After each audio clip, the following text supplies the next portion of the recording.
And these diffuser channels I'll have linked in the description box below. I highly recommend them. Zero hotspot visibility with these channels. The LED light strips are Govee M1 strips, and I'm using 2 sets of them. Now they are not completely flat. Let me show you what the lights look like if you do not use transitions and you stick them up. See, you don't want to see these hot spots right here. Look at the difference between the hot spots and no hot spots right here. Now I am going to get super stealth with it, and I am going to be hanging drywall in the middle of these. These are the black channel ones. And let me show you here if the camera can pick that up. They are very, very, very slightly curved, and I miter cut my edges for a clean cut. And the easiest thing to do is what I did for my corners is I had to go sideways with one and then flatten it back out. And I'm going to be laying in drywall and also using some caulk, so you're not going to see that itty bitty little hot spot right there as well. Again, miter cut. And I came in through the roof attic area, and I'm going to be linking these up with an actual switch that goes to an outlet in the furnace, which is right here plugged in. There's my power brick, and I will be using another diffuser in here for a little bit of light here. What that's gonna do is I'm gonna hit my switch, which is gonna be separate. My third switch over here, I'm gonna hit that switch, and the power is connected to the hot. It's gonna immediately fire up that outlet right there, and then I have it coming down through the attic, so it's absolutely zero cord management in here. It's absolutely stunning. Of course, you can use this over your Google Assistant or Amazon Alexa, like I mentioned, and app controlled as well. So there's many different ways to turn these off or on, but I thought a light switch, which is gonna be my third one. First one's gonna be for my bathroom vanity. Second one is gonna be for my fan I'm gonna install. And third one is gonna be other side furnace room, kicking on the LED lights for a little bit of mood lighting here. Now the Govee app has many amazing features. Again, I'm gonna connect my second set to the end of that, which has a female, and then I plug in my male, I connect it right there, put on my diffuser caps, and come all the way around, all the way down. One more channel here, which I have pulled down, and then I'm gonna end up in that corner right there. Obviously, I'm gonna have leftover LED lights. So I'm gonna cut them to length or slip it back through the hole for more lighting on the other side in the furnace room as well. I'm just setting them in the channels, and it's just held on by double sticky tape. And then the diffuser caps will go on top of the channels after we're done. Well, ladies and gentlemen, we're gonna be right back to the master bathroom remodel video, but I do want to take a moment and thank today's sponsor, which is Manscaped. And April is Testicular Cancer Awareness Month, so they have teamed up with the Testicular Cancer Society once again and come out with their new limited edition Lawnmower 4.0 TCS edition. We're going to take a closer look at it in just a second here. My puppy and I, we're hanging out, having a good time. It's a little snowy outside, but today is a good day. Now, before we do take a closer look, there's links in the description box right below the video if you want to get 20% off and free shipping for any of their products. Doesn't have to be the Lawnmower 4.0. Use that top link. Also look for Testicular Cancer Society's link as well. Just bringing more awareness to men about testicular cancer. It's a great cause. You can donate. That link will be below again. Also, I have my We Save Balls shirt, Manscaped plus the Testicular Cancer Society. Not to mention, nice little athletic fit. Look a little jacked and tan with that right there. All right, let's take a closer look. Introducing the Lawnmower 4.0 TCS Special Edition. Of course, this stands for Testicular Cancer Society Special Edition in black with purple accents. Only 10,000 of these were made, and I got my hands on one of them. Has the black stand with purple logo here, and of course the Lawnmower 4.0, which you're used to, but in a very nice, subtle Manscaped plus TCS logo here. Push your on button here and your LED light is purple here for your battery indicator, but of course your LED light is normal right here. Manscaped does team up with the Testicular Cancer Society to bring awareness to testicular cancer, and they want to educate more men about performing self-checks at home, and I will have that link in the description box below on Manscaped's website, where they go into more depth about without self-checking. And so again, if you can get your hands on the limited edition, definitely try your best. If not, grab the Lawnmower 4.0,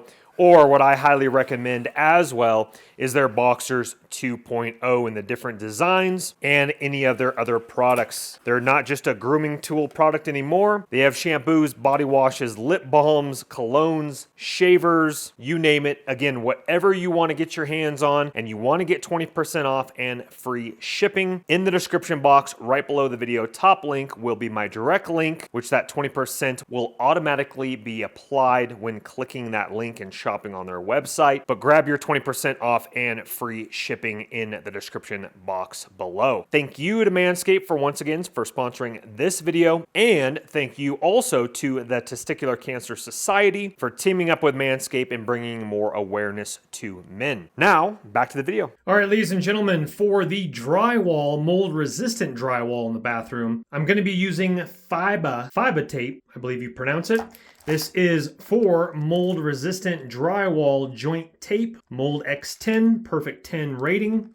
Says that right there, perfect 10 rating on ASTM mold test.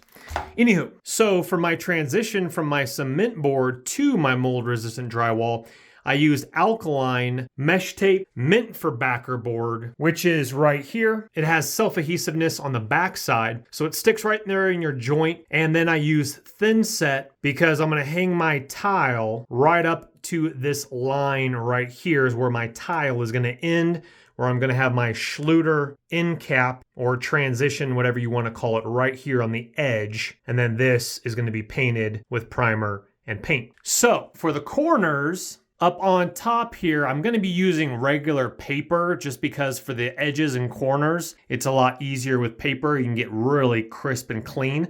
But for all my flat areas on my ceiling and my walls, like this joint butt right here, ceiling to floor, I'm going to be using this as well as the ceiling. And then when I put on my main mold-resistant drywall areas up on top here, I just did this for the LED lights. So this will get this tape. I think you guys get the idea. That seam will get this tape, but the ceiling area will get the regular paper. So follow along for the series for this. And this was only like 10, 50, 11 bucks. Probably not completely necessary, but especially with joints right behind my vanity, and you can stick it up without having to mud behind it like regular paper. It's a win-win in my book. All right, the fan is in. Let's go ahead and take a closer look at the fan and how I installed it without having full access to the attic area. Sorry, I kind of filled it in with insulation already. So let me get my glove and let me kind of pry it back and show you what I did here. So we do have the side brackets, and then I inserted a screw there. That's just for stabilization right there. And I did the same thing over here on that side, but on this side, I put in my small bracket, as we can see right here, and screwed that in right there. That's just for extra stability. But where I get my main mount from is down here at the bottom. I actually had to angle up this screw a little bit. This one's kind of flat, but this one was angled a little bit to go into the wood, as well with this one here is a little angled, and then this one is a little bit angled as well. That's just the way it was kind of fitting, and there's no harm, no foul in the angled screws if you do have to do that, because the faceplate actually has a lot of wiggle room and can float up just beautifully. Now, in the perfect world, I should have installed this after my second sheet of drywall. I'm putting a 1/2 inch because of my LED lights. I'm putting the 1/2 inch over the original popcorn ceiling 1/2 inch, but as you can see, I'm buttoning it up right to the edge. I'm going to do the same thing over here on this edge and use a little bit of caulking and filling in that little area here that won't be completely flush. But in the perfect world, this right here should sit on top of your drywall. So this should actually be sitting on top of my secondary one. And again, I did have to move the location over just a little bit. And I put on a new vent ducting all the way to the top vent. The other one was a little bit nasty and dusty, so I put a new one of those on. Very easily used wire nuts and electrical tape for my connection. And so with the wires dangling and twisted together first, then you put on your wire nut. that, and then you put electrical tape around your wires and the wire nut so that nothing comes loose. The fan works very nicely. Wanted to capture this on film. The sun is going down, but that is the mountain range right there out my master bathroom window, and it's absolutely stunning. And that's high enough where literally I could stare out, no neighbors can see me, and I could just have a shower. It's just real strong right there. Real strong. Okay, so anyway, let's go ahead and walk you through what we have right here before we continue forward. Now, as you can see here, I have my mold-resistant drywall up on the roof, and I put that in 4 different panels.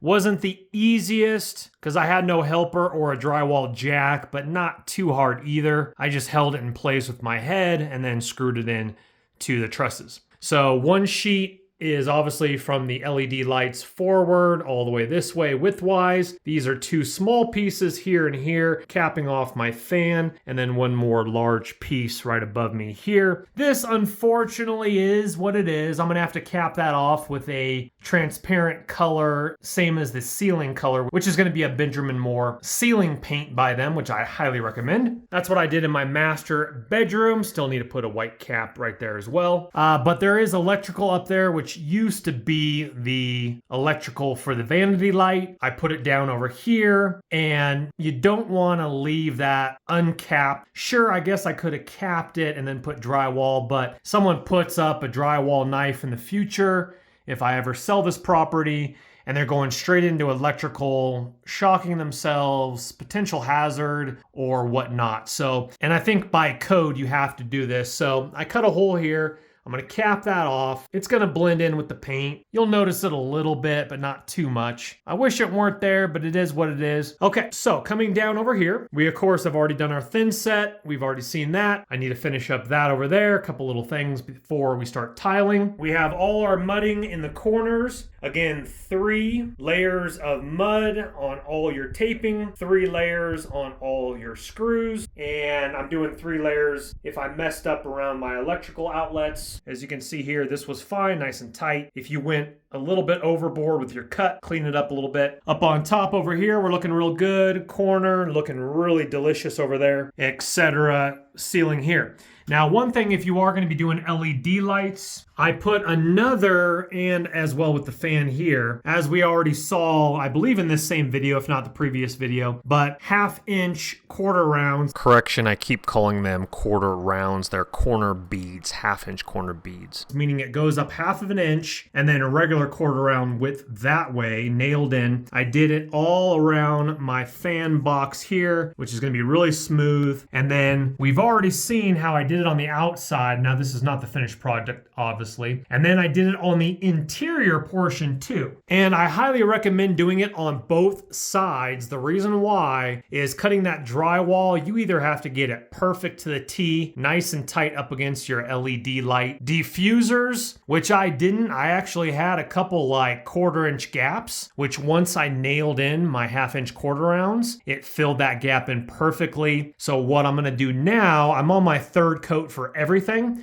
Actually, I think the holes already have 3 coats, but my taping lines need another coat. Now, here's another tip. Don't go too heavy and try to smooth it out as best as possible. But as you can see here, this is definitely not smooth, but in between coats, take your 4-inch, 6-inch knife and go ahead and scrape off any high spots. And then we'll go ahead and put our next 3rd coat on. Now, it's a little bit rougher up around here, so of course we're gonna be doing some sanding. But what I'm gonna do now is it's just too hard to get right next to the LED lights without putting mud all over them. So I'm actually gonna take the diffusers down, not the LED lights or the channels, just the white LED diffusers. I'm gonna take those off, which they're really simple to do. I'm gonna go ahead and mud it right up to the line, and then we're gonna sand that, put the diffusers back in, making sure obviously there's no drywall dust and mud up there, shop vac if needs be. We're gonna smooth everything out. Really no need to sand over these ones, maybe just a hair for the edges, but remember then we're gonna be putting on a drywall primer and then painting. Progress is looking really good. Looking forward to tiling.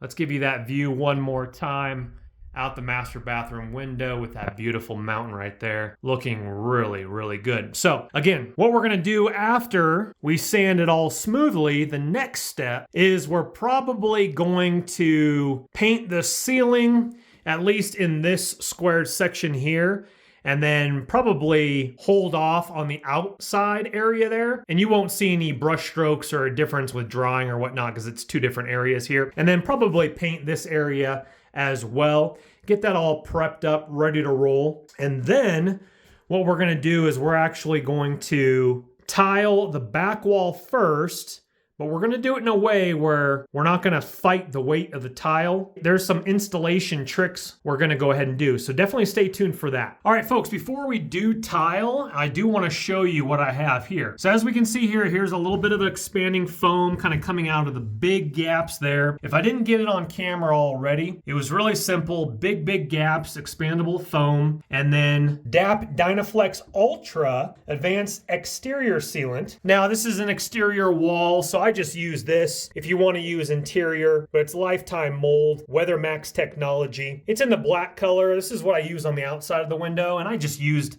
that on the very small seams on the interior here before I put up my cement board here. Let's go ahead and see that one more time. So that expandable foam is not going to be interfering. Here we can see the DAP right here coming down.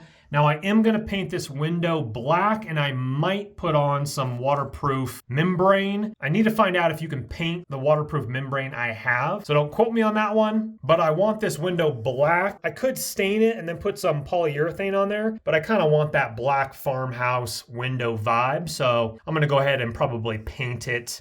So here again is the cement board up close. Now what I did here, here's a little hack for you here. Now with this window, this is gonna be a ledge that some people in the future, if I sell this house, I probably won't, but some people put shampoos on the window ledge. I'm not a big fan of that, and because this is an exterior window, as we can see snow outside, I didn't want to do a niche right here. You could, but again, that takes away from some insulation, and I just decided not to do that. But what I did here with the cement backer board is I used the thick cut portion here. This side right here, now this is only on the bottom ledge.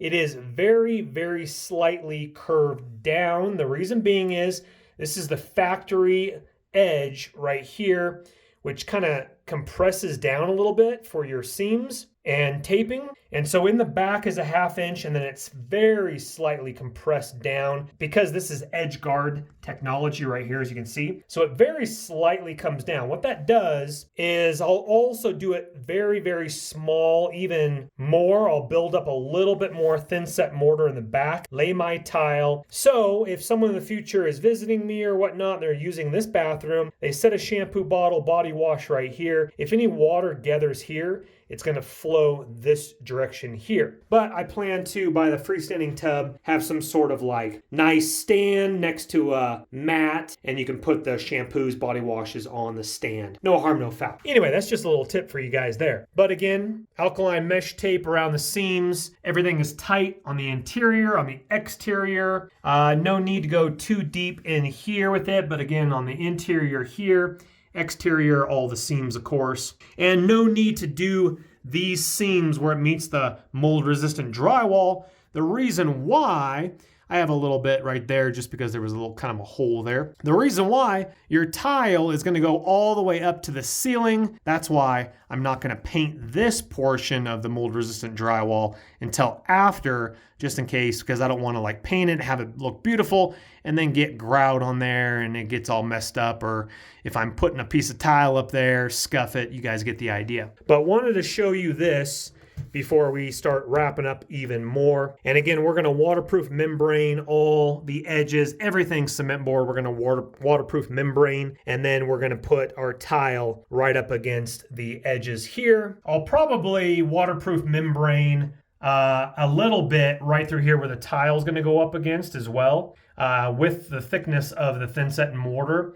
And then we'll paint the remainder black there. Again, because we're going to be having the freestanding tub right here with the shower, and the shower is going to stick out, I think it's like 13 or 14 inches. It's going to stick out right here. So we're actually going to need to hang a shower rod, probably custom built, maybe try to get one at the store for this. They're getting a little bit more popular. It's going to mount on the trusses, and then it's going to be a circular with 2 shower curtains or one super long one that wraps all the way around, or like I said, 2 shower curtains that kind of conjoin together. But I'd rather have just one seam, and probably the seam is going to be over here because I don't want water obviously dripping outside of the freestanding tub. But I'll have a bath mat down and we'll make it crispy. Last shot, sun's going down behind the mountain. Shaboom. Come on, from the master bathroom. Come on, let's go. Alrighty folks, thank you for watching this video on the series. The next videos are gonna get even better with tiling techniques, Curdy band around the edges, Schluter Ditra on the floor, waterproofing membrane on the cement board before we do tile. So definitely stay tuned for that. If you wouldn't mind, thumbs that button up on your way out. Helps the channel and the YouTube algorithm. Also look in the description box below for the different tools that I use for these jobs, as well as other links. And thank you again to Manscaped for sponsoring this video. We'll see you on the next one. Again, look at your links below in the description box. Don't let the party stop, guys. Hit one of these videos, continue to watch, and we'll see you soon.